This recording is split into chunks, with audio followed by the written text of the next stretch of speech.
Hello friends. Shankar Dayal पेशे से तो वकील थे, जो सरकारी मुलाजिम ना थे, परंतु बुद्धि के तेज व्यक्ति थे, इसलिए अच्छा खासा कमा लिया करते थे। उम्र ज़्यादा हो चुकी थी, इस कारण अब वकालत छोड़ दी थी और अधिकतर समय घर पर ही व्यतीत होता था। खाली वक्त में अखबार पढ़ना और जब कभी उससे भी मन की हताशा दूर ना हो तो अपने बड़े बेटे मोहन को बुरा भला कहना, यही थी उनकी दिनचर्या। बड़ा बेटा मोहन भी उनकी बातों को दिल से ना लेता था, बस उनकी आदत है यही सोचकर बर्दाश्त कर लेता था। शंकर दयाल का घर पूरी तरह से सुखी और संपन्न था, क्योंकि दो छोटे बेटे सोहन रोहन सरकारी नौकरी पर थे, एक डॉक्टर तो एक पुलिस में था। महीने पर अच्छी खासी रकम घर पर आ जाती थी।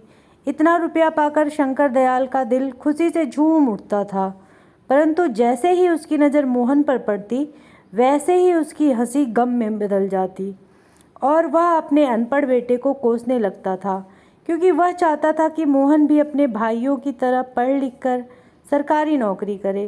परंतु शंकर दयाल के अथक प्रयास से भी मोहन का मन पढ़ाई में नहीं लगा। अब तो आलम यह था कि हर रोज़ मोहन को गाली देना और घर का सारा काम मोहन से ही करवाना, यह सब शंकर दयाल की आदत में शुमार हो चुका था। जब कोई व्यक्ति अपने बेटे की सरकारी नौकरी लगने की खबर शंकर दयाल को सुनाता तो शंकर दयाल का गुस्सा मोहन पर दुगना फूटता था। मोहन की अब यही दिनचर्या बन चुकी थी कि खेत से चारा काट कर लाना, मशीन से काट कर जानवरों को डालना और घर का खाना भी बनाना और शाम को शंकर दयाल के पैर दबाना। इतना करने के बावजूद भी इसे इनाम में गालियां मिलती थीं, परंतु फिर भी उसके मुंह से कभी भी शंकर दयाल के खिलाफ एक शब्द नहीं निकलता। जब कभी भी वो ज़्यादा उदास होता तो अपनी माँ की फ़ोटो गले लगाकर बहुत रोता, जो कि 2 साल पहले ही गुजर चुकी थी। एक दिन शंकर दयाल कुर्सी पर बैठकर अखबार पढ़ रहे थे कि तभी शंभू एक मिठाई का डब्बा लेकर वहाँ आया और शंकर दयाल को वह मिठाई का डब्बा दिया। यह देखकर शंकर दयाल का चेहरा तिलमिला उठा, क्योंकि शंकर दयाल बहुत ईर्ष्यालु व्यक्ति था। किसी की भी खुशी उससे बर्दाश्त नहीं होती थी, इसलिए कोई भी व्यक्ति उसे अपनी खुशियों में शामिल ही नहीं करता था। शंकर दयाल ने भौहें चढ़ाकर बोला, क्या बात है शंभू, आज तू बहुत मिठाई बांट रहा है। आखिर इस खुशी का कारण क्या है? क्या कोई लॉटरी लग गई है? शंभू ने प्रत्युत्तर में कहा, बात यह है, आज मेरे बेटे की पुलिस में नौकरी लग गई है। शंकर दयाल ने शंभू को अचरज भरी निगाहों से देखते हुए पूछा, क्या कह रहे हो, तुम्हारे बेटे की नौकरी लग गई है? वही बेटा जो 12वीं में लुढ़कते लुढ़कते बचा, वो आज पुलिस बन गया है। अरे हमें तो विश्वास ही नहीं होता है कि उसकी भी नौकरी लग सकती है।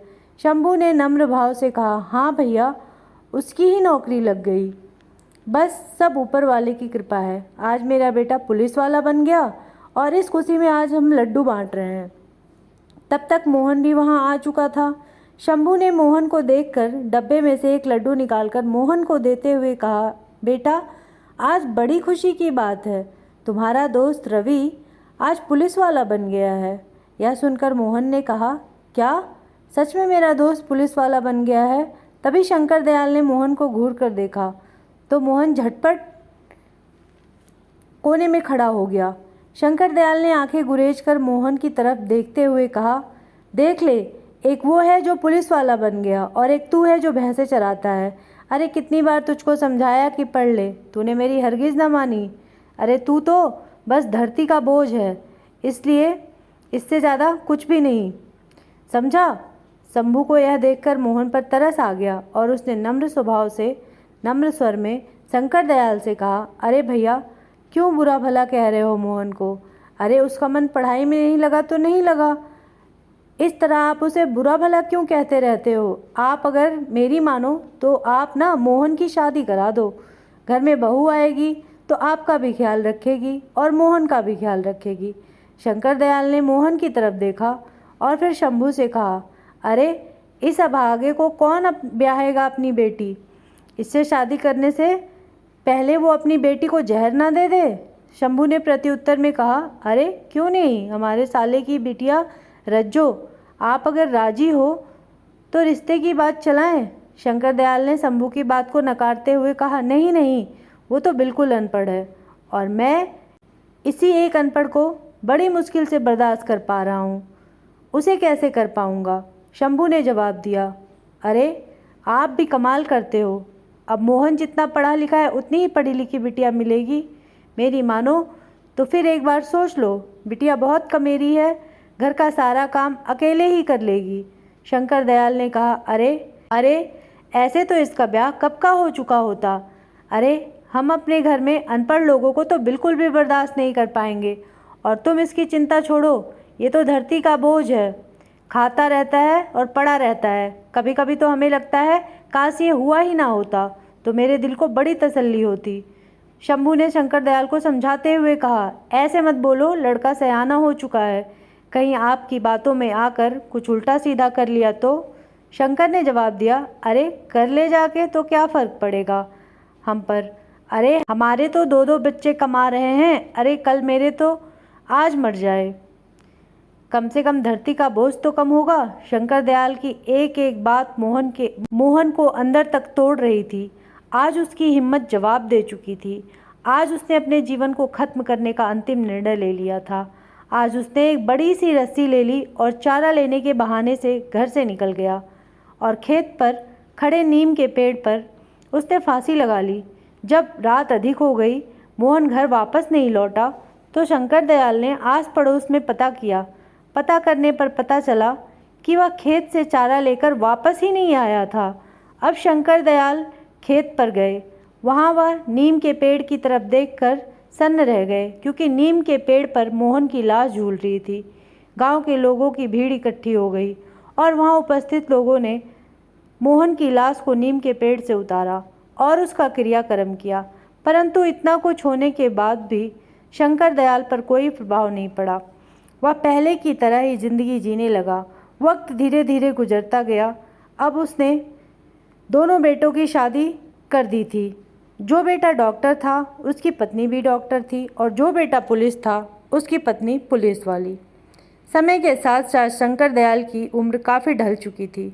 उसके हाथ पैर उसका साथ नहीं दे रहे थे और काम करने पर हाफा आता था। बड़े बेटे ने शहर में एक अस्पताल खोल लिया और दोनों मियाँ बीवी शहर में रहने लगे। कुछ दिनों बाद छोटे बेटे की भी पोस्टिंग दूसरे शहर में हो गई तो उसने अपनी पत्नी की भी पोस्टिंग उसी शहर में करवा ली। अब दोनों ही मियाँ बीवी जाने की तैयारी में जुट गए। तभी शंकर दयाल वहाँ आकर अपने छोटे बेटे रोहन से कहे, बेटा, बड़े बेटे और बहू तो हमें छोड़कर चले गए, अब तुम लोग भी जा रहे हो, अब अकेले यहाँ कैसे रहेंगे। बेटा ऐसा करो, हमें भी अपने साथ लेते चलो। रोहन ने प्रत्युत्तर में कहा, बापू आप जानते तो हो, शहर का वास्ता है, अभी लोग खुद किराए पर रह रहे हैं और आपको कैसे रखेंगे। वैसे भी हमारे पास ये इतना बड़ा घर किसके हवाले छोड़कर जाएंगे। शंकर दयाल ने निवेदन किया, बेटा इतने बड़े घर में मैं अकेला रहकर क्या करूँगा। अरे मुझसे तो कुछ किया भी नहीं जाता, मेरी देखभाल कौन करेगा। रोहन ने शंकर दयाल को समझाते हुए कहा, बापू आप चिंता मत करो, मैं इस घर को बेचकर शहर में एक नया घर ले लूँगा। बस 2-4 दिन में सेठ इस घर को खरीदने आएगा। आप घर के कागजात पर साइन कर देना और सेठ से 3 लाख रुपए भी ले लेना और शहर चले आना। और जब शहर पहुंच जाओ तो ये रहा मेरा नंबर, हमें कॉल कर देना, मैं तुम्हें लेने आ जाऊंगा। आप चिंता मत करो, बस 2-4 दिन की ही तो बात है। और फिर रोहन शंकर दयाल को अपने गले से लगाता है, उनके पैर छूता है और वहाँ से चला जाता है। आज इतने बड़े घर में शंकर दयाल अकेला था। जब उसे भूख लगी तो उसने रोटी बनाने के लिए आटा गूँथा। बूढ़े हाथों में इतनी जान कहाँ थी कि जो आटा भी सही से गूँथ जाए। आज उसे अपने बड़े बेटे मोहन की याद रह रह कर आ रही थी। यादों का सैलाब ज़्यादा हो गया तो उसे अपनी आंखों के सामने मोहन का अक्स नज़र आने लगा। वो मोहन का आटा गूँथना, रोटी बनाना, एक एक करके सभी दृश्य उसकी आंखों में तैरने लगे। उसकी बूढ़ी आंखों में आज आंसू छलक उठे और मन में सिर्फ एक ही आवाज़ निकल रही थी कि काश आज मेरा अनपढ़ ही होता तो उसको, आज मेरा अनपढ़ बेटा ही होता तो उसकी शादी होती और एक अनपढ़ बहू इस घर में आती। कम से कम वो अपने घर में तो रहती और खाना बनाती। मोहन मेरे घर का सारा काम करता और मैं पहले की तरह कुर्सी डालकर बैठे अखबार पढ़ता। परंतु अब सपनों को देखने से होने वाला क्या है? जो कुछ उसने किया आज वो उसके सामने था। 2-4 दिन यूं ही गुजर गए और वो दिन भी आ गया जिस दिन सेठ ने रुपए देने के लिए कहा था। सेठ ने घर के कागज़ पर साइन करा लिए और शंकर दयाल को 3 लाख रुपए दे दिए। रुपए मिलते ही शंकर दयाल शहर जाने की तैयारी करने लगे और शंकर दयाल ने रोहन को फ़ोन करके सब बता दिया कि वो बस स्टैंड पर उसका इंतज़ार करेंगे। कहे मुताबिक शंकर दयाल वहाँ पहुँच गए और बैठकर रोहन का इंतज़ार करने लगे।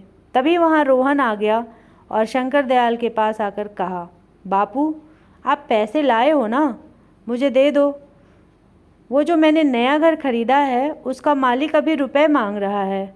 अगर मैंने अभी रुपए नहीं दिए तो वो अपना घर किसी और को बेच देगा। शंकर दयाल ने रुपयों का बैग झटपट से अपने बेटे रोहन को दे दिया। रोहन ने रुपए लेकर शंकर दयाल से कहा, बापू आप यहीं बैठो, मैं सेठ को अभी रुपए दे कर आता हूँ। और रोहन अपने बापू को वहीं बैठाकर रुपए लेकर वहाँ से चला गया और शंकर दयाल वहीं बैठकर उसका इंतज़ार करने लगे। समय धीरे धीरे काफ़ी बीत चुका था, परंतु रोहन अभी इंतज़ार करवाता रहा। समय धीरे धीरे बीतता रहा। शाम होने को थी। शंकर दयाल बहुत ही चिंतित थे और उनकी चिंता बढ़ने लगी थी। वो हताश बैठे हुए थे कि तभी उसे एक मोटरसाइकिल की आवाज़ सुनाई दी जिस पर रोहन बैठा हुआ था और दूर से ही रोहन को शंकर दयाल ने आवाज़ लगाई, परंतु रोहन शंकर दयाल को पास से देखता हुआ निकल गया। आज रोहन ने उसे बहुत बड़ा धोखा दे दिया था जिसकी उम्मीद शंकर दयाल को बिल्कुल भी ना थी। अब शंकर दयाल वहीं बैठकर रोने लगा। अब अंधेरा काफ़ी ढल चुका था। शंकर दयाल के पास मात्र 100 रुपये थे जो उसके घर वापस आने के किराए के लिए उपयुक्त थे। शंकर दयाल बस में बैठकर घर आ गया। क्योंकि अब उसके पास घर भी नहीं था तो रात को अकेले गांव की चौपाल पर बैठकर काफ़ी देर तक रोता रहा। फिर अपने आंसू को पोंछकर उठा और हाथ में एक रस्सी लेकर उसी नीम के पेड़ के पास गया जहां मोहन ने आत्महत्या की थी। उसी पेड़ के नीचे बैठ के दहाड़े मारकर रोने लगा और रोते हुए कहा, बेटा मोहन आज मेरे लिए खाना बनाने वाला कोई नहीं। आज तेरा बाप इतना बूढ़ा हो गया कि अपने हाथों से अपने लिए खाना भी नहीं बना पाता। आज बहुत अरसे हो गए तेरे हाथ का खाना खाए। आज फिर से तेरे बाप को तेरे हाथ का खाना खाना है। खिलाएगा ना बेटा? आज तेरा बाप तेरे घर खाना खाने आ रहा है। तू अपने इस अभागे बाप को अपने घर में स्वीकार करेगा ना? कहीं अपने भाइयों की तरह मुझे निकाल मत देना। इतना कहते कहते फूट फूट कर रोने लगा और अंत में उसी नीम के पेड़ पर रस्सी डालकर फांसी लगा ली। 5-6 मिनट तक फड़फड़ाया और फिर एकदम शांत पड़ गया। उसकी गर्दन नीचे को लटक गई और वह अंतिम धाम को चला गया। धन्यवाद दोस्तों।